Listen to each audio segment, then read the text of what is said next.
Hola grupo, nuevamente ya estamos aquí para retomar lo que son los últimos temas de nuestro curso. Entonces, lo que vamos a ver el día de hoy tiene que ver con la integral de superficie, pero ahora la vamos a ver en un campo vectorial. La ocasión anterior habíamos visto esta misma integral de superficie, pero sobre campo escalar. Entonces, supongamos que tenemos una sección de superficie como la que tenemos aquí en color cian. Y como es una superficie, pues podemos calcular su vector normal n. Ahí pueden observar que efectivamente es un vector perpendicular a la superficie. Esta superficie, lo que está sucediendo es que es atravesada por el campo vectorial que en este caso lleva de nombre f. Aquí lo pueden observar. Bien, ¿qué es lo que sucede? Vamos a realizar unos dibujos. Entonces, tengo aquí a la superficie. Y pues tengo ahí su vector normal y un vector f en particular. Ahora, no es el único que puede estar atravesando la superficie. Yo puedo tener otro vector que venga por aquí, otro por acá, hacia arriba, otros que vienen hacia atrás,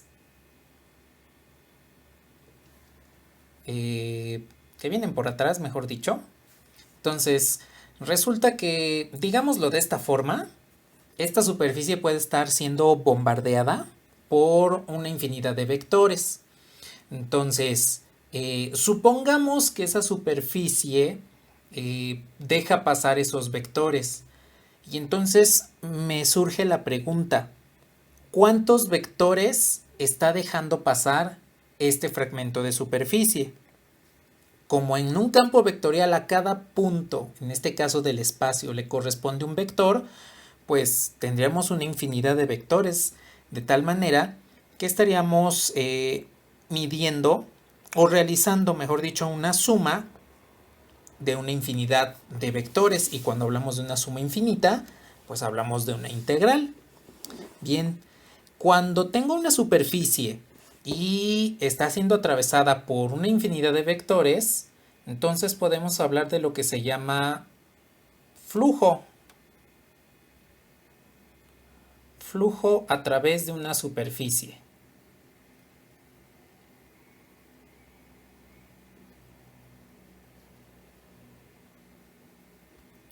Vamos a hacer una analogía muy simple. Supongan que ustedes tienen una ventana y resulta que esta ventana pues está parcialmente abierta.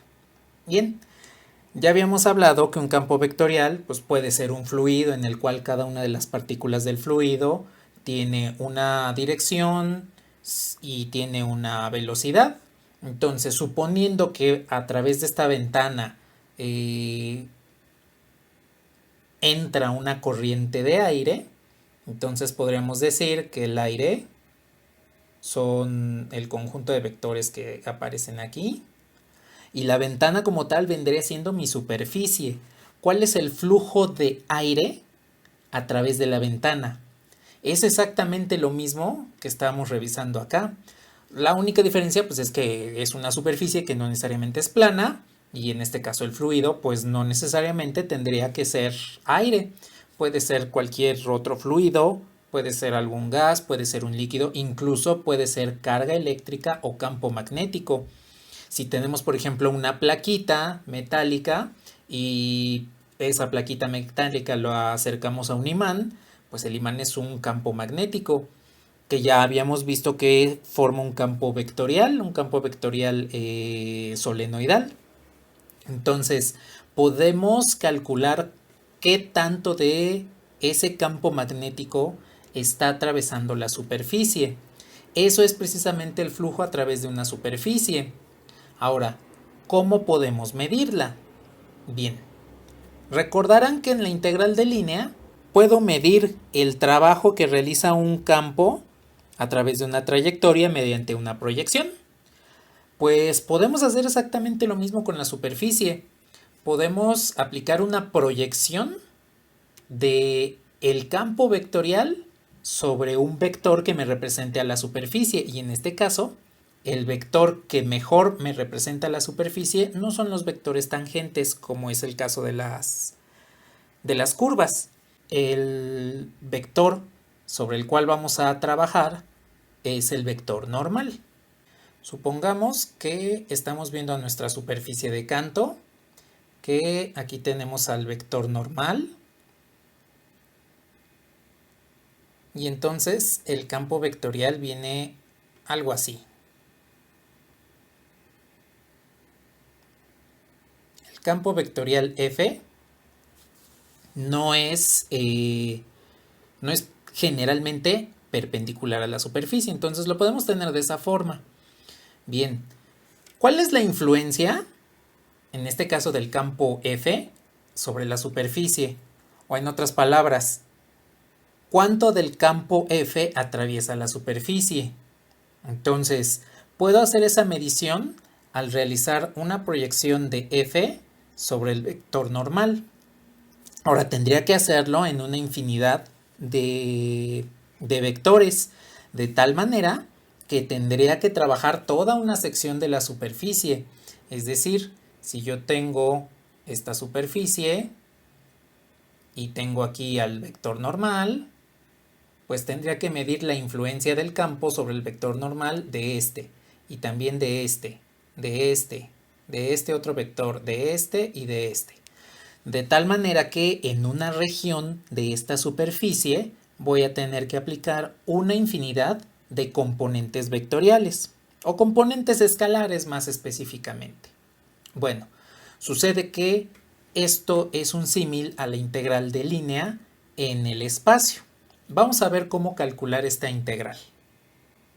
Recordemos que la integral de superficie pues era esta. La integral sobre la superficie de la parcial de R respecto de U cruz la parcial de R respecto de V. Y todo esto diferencial de U, diferencial de V. Bien, a esta la conocimos como la diferencial de superficie. Ahora, ¿qué sucede con un campo vectorial? Tengo la superficie, tengo el vector normal y quiero medir entonces la influencia del campo F, representado por este vector, sobre el vector normal. Bien, en este caso vamos a hacer una proyección, y de la misma forma que lo hicimos con la integral de línea, pues la proyección solamente me va a interesar el sentido y la magnitud, no me va a interesar como tal el vector, de tal manera que vamos a calcular lo que es la componente escalar.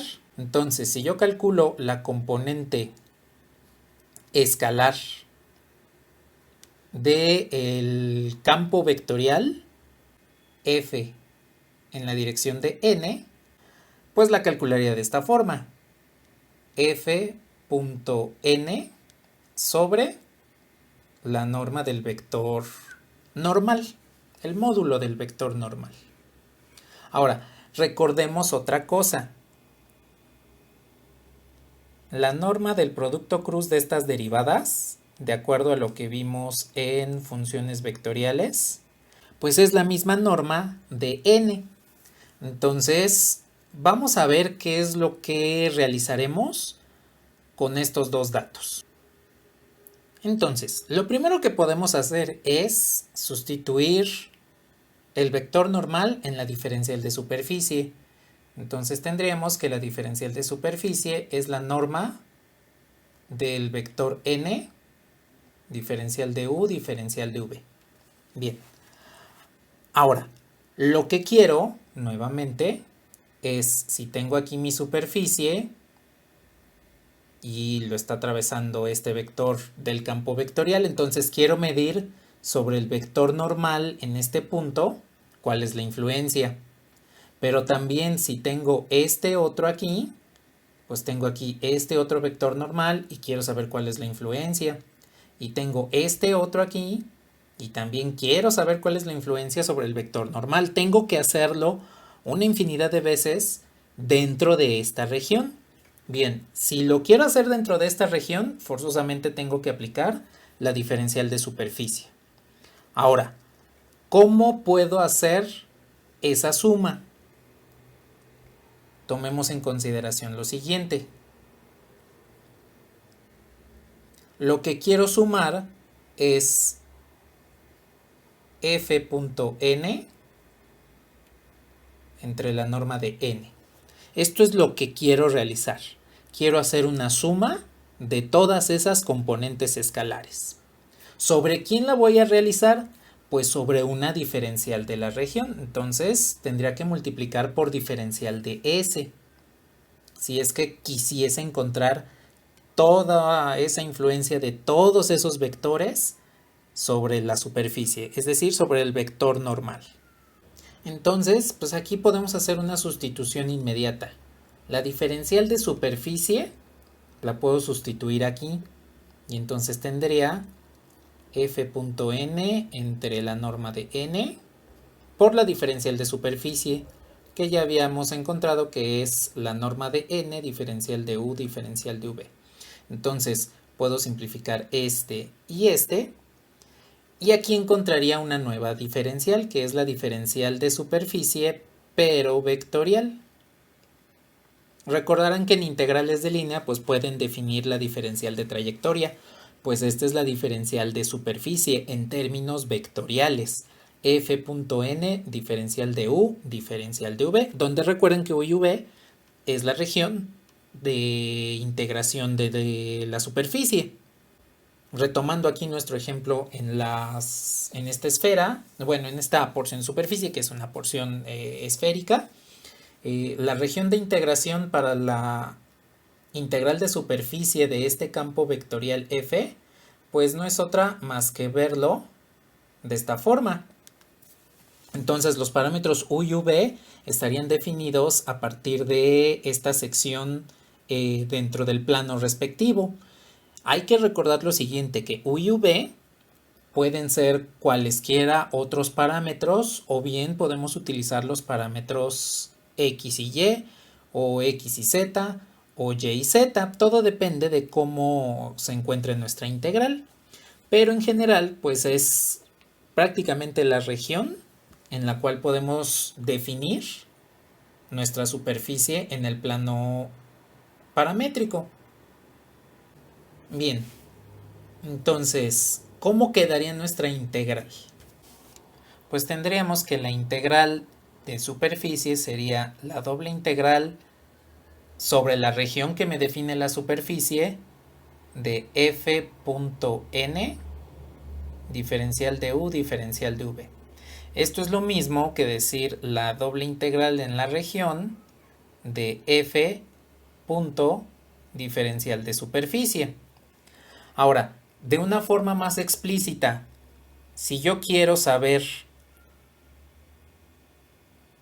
cuál es la influencia del campo vectorial sobre la superficie, pues solamente debo tomar en cuenta los vectores que atraviesan esa porción de superficie. Por ejemplo, estoy nuevamente aquí en nuestro espacio de trabajo de GeoGebra donde tenemos el vector f. ¿Qué sucede si quiero ver la influencia de, no sé, el vector que inicia en 2, 0, 1 y termina en 3, 1, 1? Este vector u es otro vector del campo vectorial que estamos trabajando. Ustedes pueden ver que el vector u está fuera de esta porción de superficie. Entonces, pues como tal, el vector u que aparece ahí en color negro no está atravesando a nuestra superficie en color cian. El que sí lo está haciendo es f. Es decir, f sí tiene una relación con la superficie, u no. Por lo tanto, debemos ser capaces de discriminar a todos aquellos vectores que están fuera de la superficie. ¿Cómo hago esto? Pues el campo vectorial lo voy a evaluar en la ecuación de la superficie. Entonces, si el campo vectorial lo evalúo en la ecuación vectorial de la superficie, le aplico el producto punto con el vector normal, ya puedo integrar respecto a los parámetros sobre los cuales está definida la superficie. Nada más recordemos que esta es la ecuación vectorial de la superficie S. Y si se dan cuenta, pues es similar a la integral de línea. De hecho, la integral de superficie de campo vectorial, así como la de campo escalar, son la extensión de la integral de línea, pero a superficies. Ahora, aquí viene una cuestión importante. Y la cuestión es esta. ¿Qué sucede cuando calculo un vector normal? Bueno, supongan que vemos a la superficie de canto. Así está nuestra sección de superficie. Y su vector normal es este. Pero resulta que no es el único vector normal a esta superficie. En este punto, ¿qué sucede si tengo el vector menos n? Pues resulta que también sería un vector normal, pero va en sentido contrario. Y resulta que el campo viene en este sentido. Entonces, aquí debemos considerar lo siguiente. El flujo, que lo voy a denotar por la letra mayúscula F, puede ser lo siguiente: mayor a 0, menor a 0 o igual a 0. Bien, el flujo es mayor a 0 si lleva la dirección del vector normal a la superficie. Entonces, vamos a introducir lo que es la orientación de la superficie.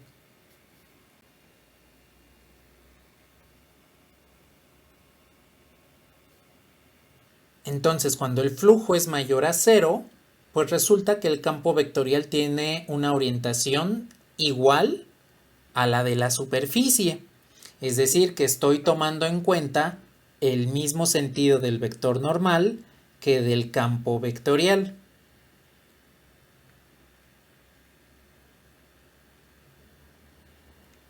Si tengo que el flujo es negativo, pues la componente vectorial, la proyección de f sobre n, pues va a ser negativa.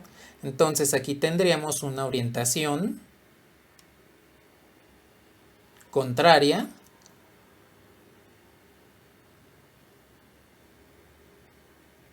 entre f y s. Entonces, suponiendo que este no es el vector normal que estoy utilizando en la superficie, resulta que es menos n, ese que tengo ahí en color lila. Si yo hago el cálculo del flujo, es decir, cuento cuántos vectores o la cantidad de vectores que atraviesan la superficie mediante la integral de superficie, pues resulta que ese flujo me va a denotar un número negativo y eso quiere decir que el flujo va en contra del vector normal, va contrario a la dirección del vector normal. Y por último, ¿qué sucede cuando el flujo es igual a 0? Pues es como si tuviésemos una cajita en la cual todo lo que entra es igual a todo lo que sale. ¿Sí? Entonces, eso es lo que tendríamos si el flujo es igual a 0. Todos los vectores que entran es igual a todos los vectores que salen. Y entonces lo podremos tener en ambos sentidos.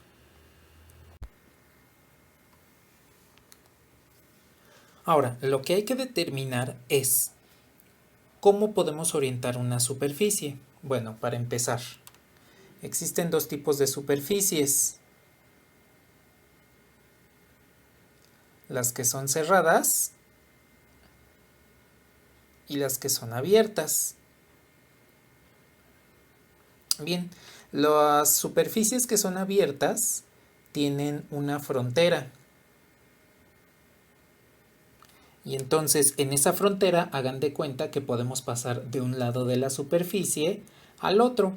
Entonces, por ejemplo, tengo aquí un plano.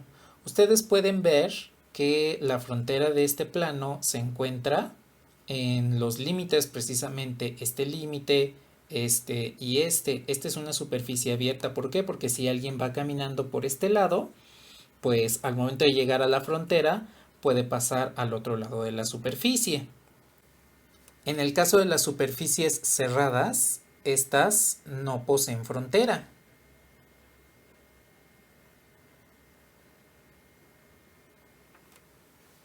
Por ejemplo, tenemos aquí esta esfera Y si nosotros estamos caminando por la esfera, pues no existe algún lugar en el cual podamos pasar hacia el otro lado de la superficie.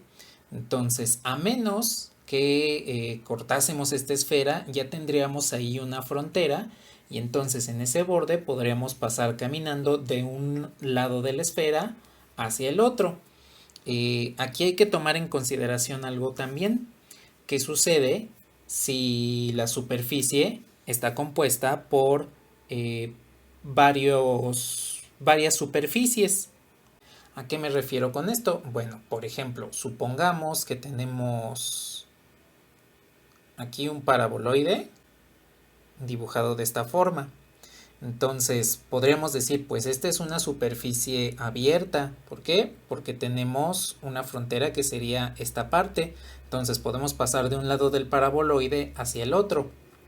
Pero, ¿qué sucede si decimos que este paraboloide tiene una tapa?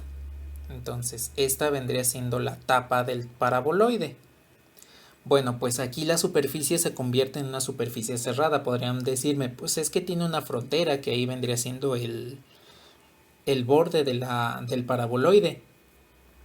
Pero resulta que cuando vamos caminando desde esta parte de la superficie y pasamos precisamente por este como vértice hacia la tapa, no podemos entrar hacia el otro lado de la superficie. Entonces es como si lo viésemos de esta forma. Si aquí tengo esta parte del paraboloide, como tiene una tapa, pues vamos caminando por aquí y al llegar al borde, pues simplemente cambiamos de superficie y seguimos caminando. Si la superficie fuese abierta, podríamos hacer esto. Vamos caminando por aquí y al llegar al borde, pasamos al otro lado de la superficie.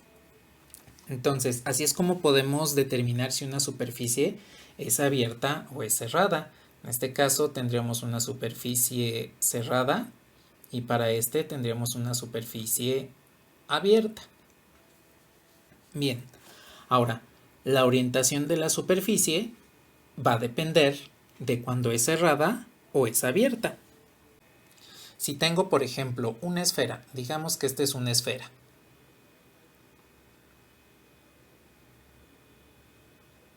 Aquí tenemos su ecuador. Y esta superficie va a tener una orientación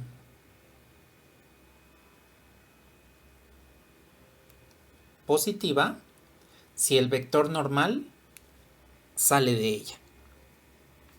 En cambio, si el vector normal entra hacia la superficie, pues vamos a tener una orientación negativa. Cuando tenemos superficies cerradas, la orientación positiva se va a lograr cuando el vector normal sale de la superficie y la orientación negativa se va a lograr cuando el vector normal entra a la superficie. Entonces, si el vector normal en una superficie cerrada se dirige hacia afuera, eso quiere decir que tenemos una orientación positiva. Si el vector normal se dirige hacia adentro, entonces tenemos una orientación negativa.